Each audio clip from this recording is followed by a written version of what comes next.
Good afternoon, everyone.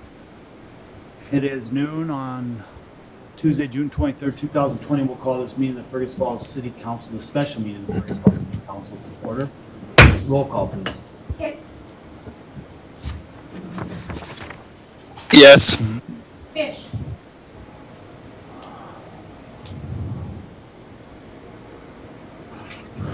Fish. Yes. Higberg. Here. Kwame. Here. Rupert. Here. Thompson. Here. Arneson. We have Arneson here. And Gustafson.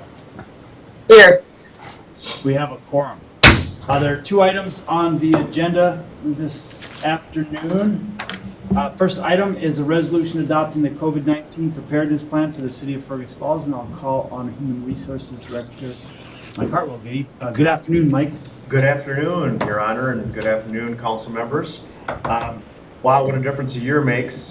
Today I'm here before you to talk about COVID-19, and a year ago we didn't know what this even was. And I think we've all had our fill of it, but one more thing we must do is we have to have a preparedness plan that is basically certified by the council and by the city administrator for doing business going forward. I've prepared, and I think you all have a copy of it, the actual COVID-19 preparedness plan for the city. And basically it's broke down into several components. One is just identifying the purpose of this plan.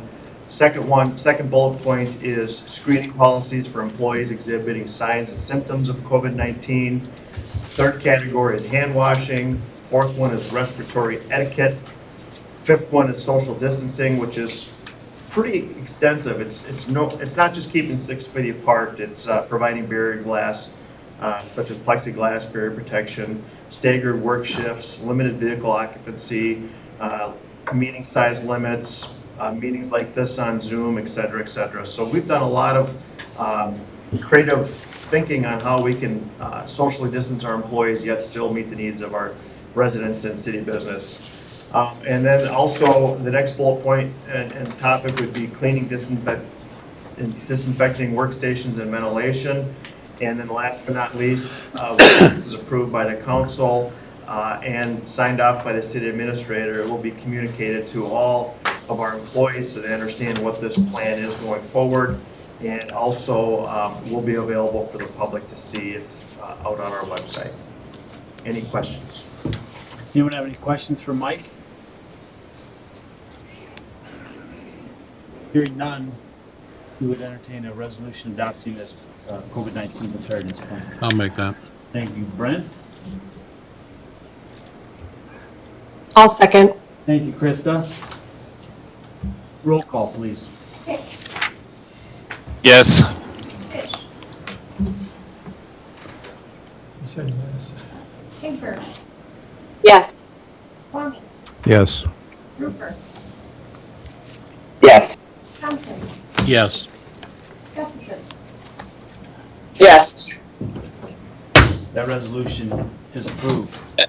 Actually, Ben, just one comment. And I mean, I approve the plan, but I just wonder if we should change like specific brand names from Clorox bleach to just bleach and Spartan Hand and Lysol. Those are kind of commercial names. And if we are not able to always buy Lysol or Clorox, maybe we should just be more generic about, the naming. Like just leave it as disinfectant, just leave it as bleach. Sure, I think that's a good suggestion. I think we can take that. I don't see any issues with that, so thanks for that, Anthony. We'll take that. Yep. Thank you. Yeah, the last thing we want to do is get sued because somebody says, well, you said you were going to provide Clorox bleach, and it's not. It's, it's City Fergus special. Sure, thanks, Anthony. Oh, wait, thanks. Next item on the agenda is just a motion that clarifies the Bicycle and Pedestrian Advisory Committee request at the last City Council meeting to conduct a demonstration project in conjunction with Public Improvement 5333, which is Union Avenue. So I'm going to turn it over to our City Engineer, Brian Ybarra. Good Thanks, afternoon, Brian. Your Honor, and members of the council. Yes, at the last council meeting, it's pulling up on the screen right now. This is a preliminary layout, version 3, I consider it for public improvement 5333, the Union Avenue Street and Pedestrian Improvement Project. As we recall, there was going to be a demonstration for this particular layout that's going to be facilitated by the Bike and Pedestrian Committee. There was a motion at the later part of that discussion illustrating, wanted to incorporate bike lanes from Stanton to Lincoln Avenue. And if you can see on the schematic right before you right now, bike lanes are essentially from Stanton south to Junius. And I want to note too, Junius was not an initial scope, but to get to all the geometrics, we incorporated the bike lanes as such, but we had to increase the striping farther to the south. But like I mentioned, I do have concerns. Number one, with the current configuration, the free right, that will be now a merged right condition for eastbound Lincoln Avenue, going around the free right, south on Union.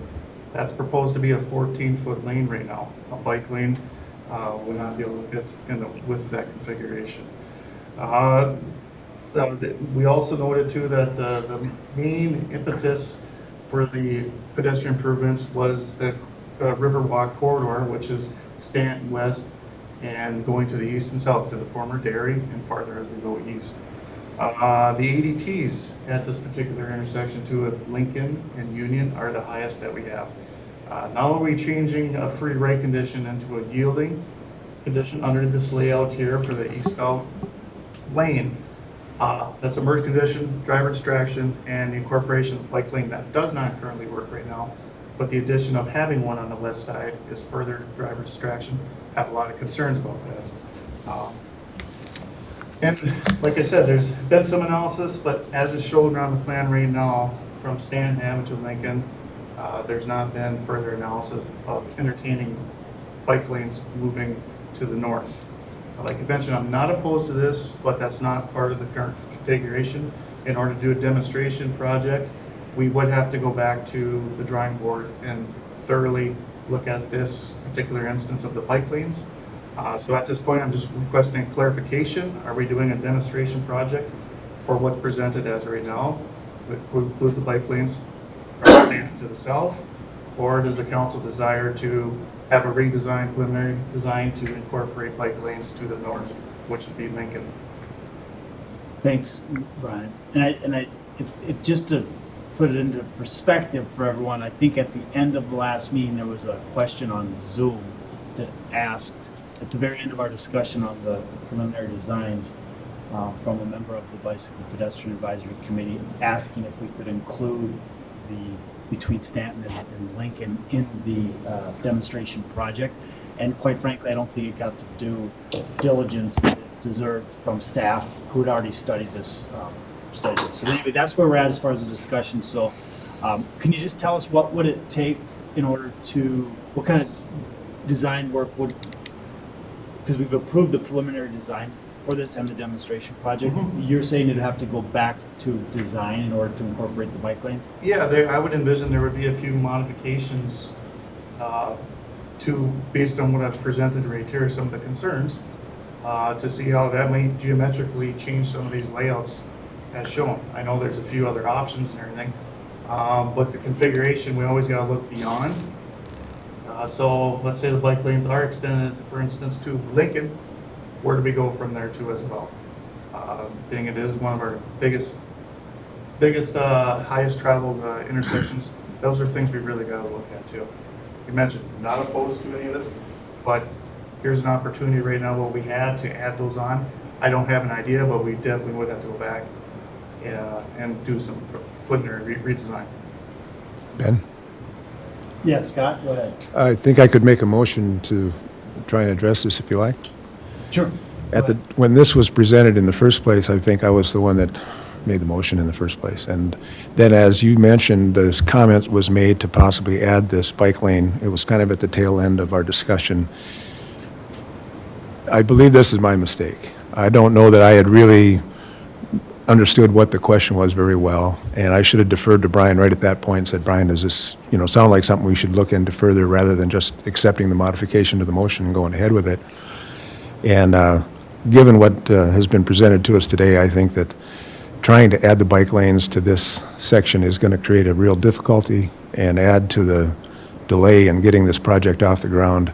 And so with that, I'd like to make the motion that we drop that request to have the bike lanes added to this and stick with the original plan as presented by Brian at our last meeting and move forward from that point. Thanks, Scott. I'd like to second that. My thing is on this is I didn't really get a good look at this when it was going through, and it's, personally, I mean, I'd remove the Sharrows downtown in the first place. I mean, it's just too tight. And, I mean, it's just an accident waiting to happen. We start trying to squeeze in bikes when you got vehicles that tight, doors are opening, and plus, I mean, we're already in the design phase on this. I mean, there's no reason why when people are coming up Lincoln Avenue that they can't be diverted on the street before to go over to Stanton and get onto the bike lanes that they have, and that way they can still keep going. But it's just too tight of an area here, and I wouldn't be in favor of it either. Thanks, Brent. So we have a motion and a second. If I could say Yeah, one please, please, One more, Brian. Your Honor. You noted in the memo here too as well, this is a state aid project. We're still in the preliminary design, final design hasn't occurred. We still would have to go through state aid review. That's really contingent on District 4's review time. So at the end of the day is what I'm saying, there's still a lot of things that have to occur prior to even doing construction documents. If it be that we go through all this, we find a final design, we agree upon state aid review, bidding, we could be in late fall. So we're already at that threshold right now for the construction season of this year. Not impossible, but something to be aware of. I'm kind of the opinion too, though. We can't get, I'd much prefer to build roads, concrete, spring, summer, than late fall. So I just want to know, we're in that threshold right now where we're at. So if there's any further design, I think we have some time. I don't have the exact answers and everything, but like I said, this was just a demonstration project. It was not part of the initial scope. It was a recommendation of the Bike and Pedestrian Committee. It's a good thing to help vet out. But where we move from there, based on comments we received too from the demonstration project, that we're going to have some comments on that. We may have to make some further revisions trying to go into final plans as well. So. Thanks, Brian. Other comments, questions from the council? We have a motion and second. Go ahead. Yeah.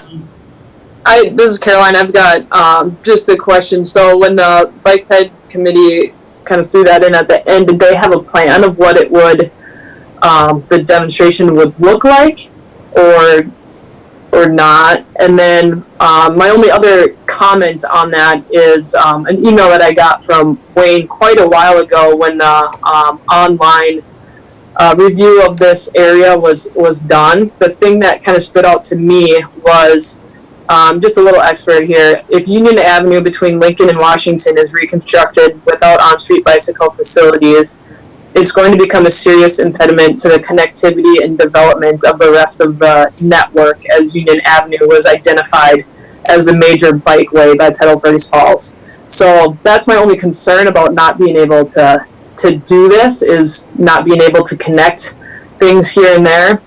But I also understand that the main way is going to be through Stanton and then hopefully the trail. But I do think that between Washington and Lincoln Avenue, with the businesses that are there and with the downtown being redeveloped as it is, we're going to see bikes there.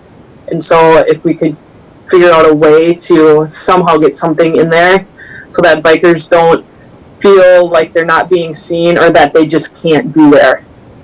That would be my thought. Thanks, Caroline. Yeah, I would agree with Caroline completely. I think that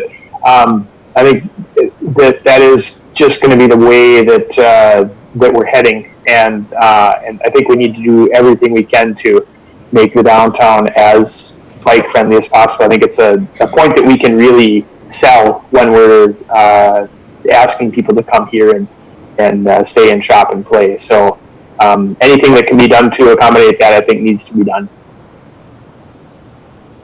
Thanks. So there's a motion to not include Lincoln to Washington in the demonstration project. Stanton. I'm sorry. Lincoln to Stanton. From Stanton to Washington is included. Sorry, that was my bad. Any other comments before we call for that vote? Roll call, please. Hicks, Yes. Fish, Yes. Hagberg, Yes. Kwame, Yes. Rupert, No. Thompson, Yes. Gustafson. No. Motion That motion passes 5-2, I believe, that's correct. That motion passes. All right, thank you, Brian. And that is the last item on the agenda. There's nothing more before the council, so with that, we're adjourned. Thanks, everybody. Going back to work.